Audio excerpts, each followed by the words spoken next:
Hey there everyone, it's Maria Com again. First update, I think I may have found a better way to edit these, so we'll see going forward. I'm going to try it again today and see if it works a little better, and if it does, cool, great, awesome. The program I was using is just kind of annoying, so yeah. It's making things take a lot longer than it really needs to, and I'm a little frustrated by that, so I'm hoping this new way is better. Ta-da! We'll see. If I get this posted tonight, that means it works better. So, there we go. Let's just dive right into the planned topic of today, which is Wizard Rock. So, Wizard Rock is not exactly a new phenomenon. I would just say that the scale of it was probably a little bit new. I haven't done serious research into this, so this is just based on my assumptions of how it has worked in the past. But we'll start with a little tiny bit of very unresearched history lesson. So, fan music has been a thing for quite a long time. I'm trying to think of who it was who did. Someone did.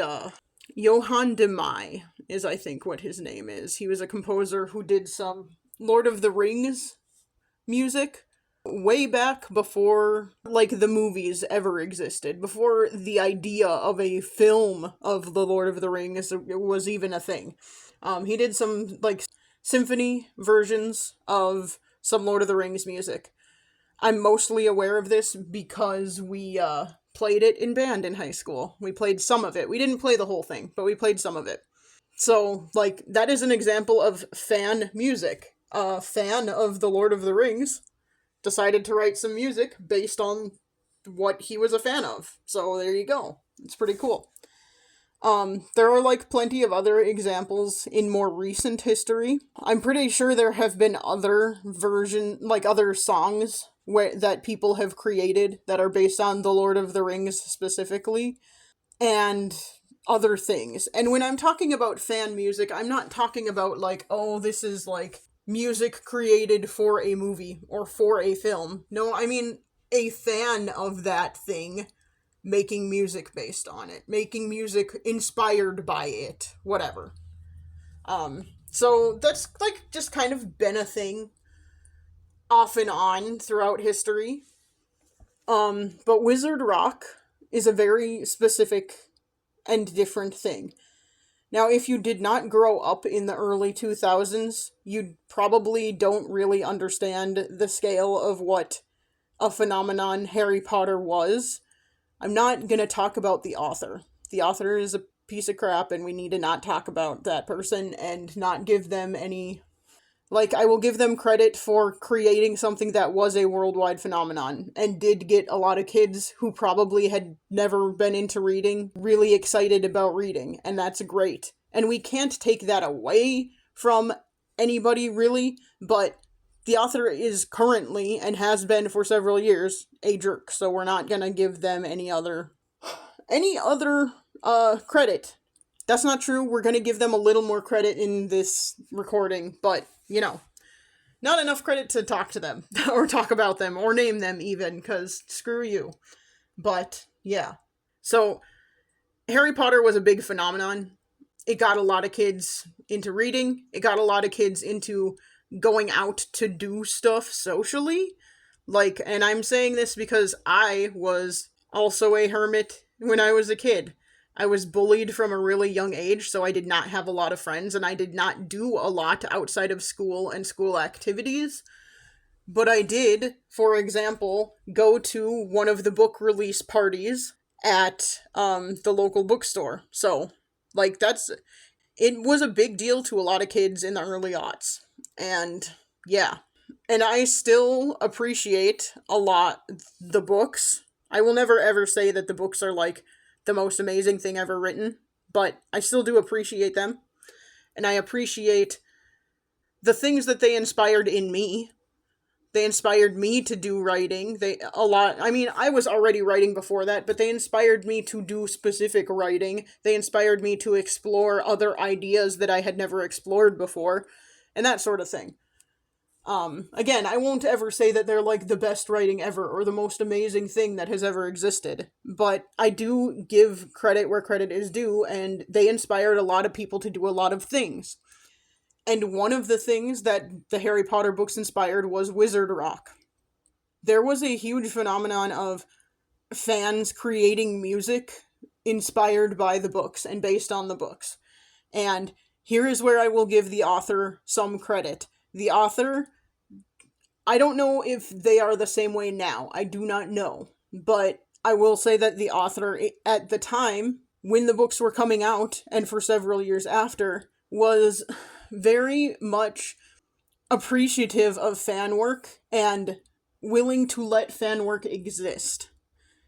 Like, a lot of big companies and big authors and stuff now would have more of a problem with it, but the author of the Harry Potter books was very much like, fan work can exist, and I'm not gonna go after fans on a legal basis. I'm gonna let them exist and let them do their fan stuff and fandom, and let the fandom exist and thrive. And that is where they do deserve some credit for that. So, Wizard Rock, and part of the reason I say this is that Wizard Rock bands, and there were so many, I would have to look up a list. I do not know all of them. I know the ones that I like and appreciate and listen to, but there were a lot. But so many. There were concerts. There were get-togethers. It was a big thing. And, like, a lot of times, I don't know if anything like this could ever exist now in the same way, because the concerts a lot of times would be hosted at bookstores. And I don't know how much that would happen nowadays. But, you know, I didn't ever go to a concert, and I kind of wish I could have, but there weren't any near me. And I was too young to be able to, like, go to Florida or California or whatever to go see one. So, that was never going to be a thing, but, you know. Anyway, it was big, and Wizard Rock bands, or rock with a W in front of it, bands were able to, because I know some of them did, because I have purchased them, they were able to sell CDs. So, I mean, it was a big thing. There was also a documentary made about Wizard Rock. I have it on my shelf somewhere, but I don't know where off the top of my head, and I'd have to dig it out. But I do recall that it was called We Are Wizards, and it focused on, I want to say 4 of the Wizard Rock bands. So there's a documentary that was made about it, and again, it's just focused on a few bands out of the, like, I want to say there are probably hundreds of bands, at least 100. Dozens would be safer to say, I suppose. But, you know, there were a lot. There were so many. Some of the bands were very, very pointed in their naming, like Harry and the Potters, Draco and the Malfoys.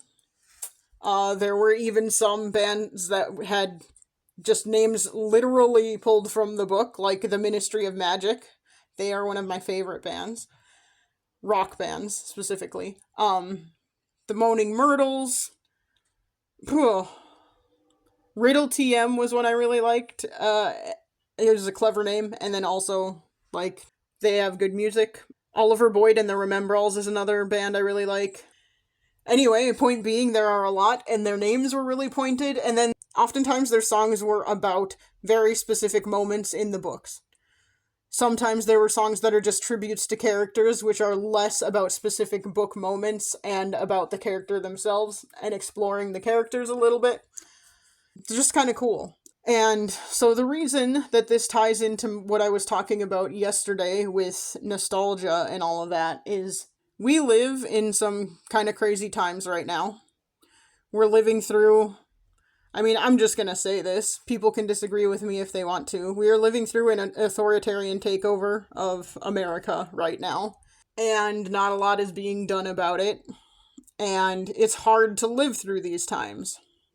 I feel like I am at an age where I am either too young or too old to really affect much change in this time period. And so I feel kind of, you know, I feel like I'm just stuck in doing my, like, annoying, boring, everyday stuff while living through all of this crap. and not being able to do anything about it. And listening to Wizard Rock has helped me survive that. I kind of feel like is making me feel a little empowered every now and then, especially like songs that are about the last book and the like final battle or whatever. That's just like making me feel a little bit better about the times we're living in and the world we're living in, and give me some hope that maybe things will get better, and maybe someone out there who can realistically affect change will do it because it's the right thing to do. And hey, hopefully good will win out over evil, to put it into really black and white terms. It's just kind of been helping me get through. And I think that's part of why it's really resonating with me so much. And yeah, the thing is, this is all like fan work. And it's the only way it is related to the author of the books is that the author wrote the books that inspired these bands to do stuff. Everything else is coming from the fans and coming from people who were touched by the story and people who, were touched by that idea of good winning out over evil. Good being the ultimate thing that will win in the end. Like, that is powerful, and it is, I think, helpful in times like the times we're currently living through. You have to have something to hold on to, or else, if you're like me, and you have responsibilities that make it so that you can't go out and do something crazy drastic, you can't necessarily make it to every single protest or whatever, because you have to work, or you have other obligations when they are occurring, or whatever. Because I am a state employee, I also have to be really careful about what I do politically, because legally I can't do anything during work hours, because I am a state employee, and that would seem like I'm endorsing things as a state employee. It's this whole annoying thing. So I am limited in what I can do personally, and having something like that, especially something that is like some really badass music. Some of it is really freaking good in my opinion, like, holy cow. Having some really badass music to help you just kind of realize that hopefully there's a good chance that this is just a passing thing and we will get through it and we can survive it. That's really helpful. Maybe I'm crazy, whatever. And I don't even know, like, I have this problem where a lot of things I was really into and interested in when I was younger, no one else around me was interested in or knew about or anything like that. Like, I grew up in the Midwest, and I don't know how many Midwesterners were aware of Wizard Rock outside of people I have told about it. I don't know how many Midwesterners were, like, into that kind of stuff. I'm sure there were some. It would be stupid to think there were none, but it's just kind of like, okay, I don't know, what's happening? So, it's interesting. So I don't even know, like, how many... I know people out there know about it, because, like I said, there were concerts, there were a ton of bands, there were big get-togethers at, like... I want to say the Wizarding World of Harry Potter probably had some stuff. I don't know. It was always in places I could never get to, so I didn't pay that much attention to it, but... I know it was a big enough thing at the time, and I just don't know how many people still care about it or still think about it. I've been listening to a lot of Wizard Rock a lot lately because it is helping me survive the crazy times we live in. If you want to talk about this anymore, or hear me talk about it, or you have questions or whatever, again, I'm not an expert. I have not done a ton of, like, serious research into it, but hey, I can talk about it. So just let me know if you want to hear more about that. Maybe you just want me to talk about some of my favorite Wizard Rock bands. I don't know. I know there are people who are just gonna not like this at all because it's about something Harry Potter related, and I don't know. I guess I'm just a little more nuanced than that, and I can still appreciate the series and the fandom, even if the author is a piece of crap. So... I will throw out there, I don't spend money on anything related to Harry Potter anymore. I haven't since the author started being a piece of crap. And I wouldn't. And I do not plan on watching the new show. So, I'm not gonna support the author, but I can still appreciate the art, and I can still appreciate the fandom. Yeah. Anyway, Wizard Rock is really cool. It's getting me through, I'm gonna say 2025, but I'm sure 2026 will not be much better, and I'm sure the next few years are gonna be a struggle. And Wizard Rock is one of the things getting me through. So yeah, that was my story for today. I think this one is the longest recording I have done yet. We'll see how long it is once I edit and cut things out. This has been Myria Com talking about Wizard Rock. And I will chat at you again some more tomorrow. Bye.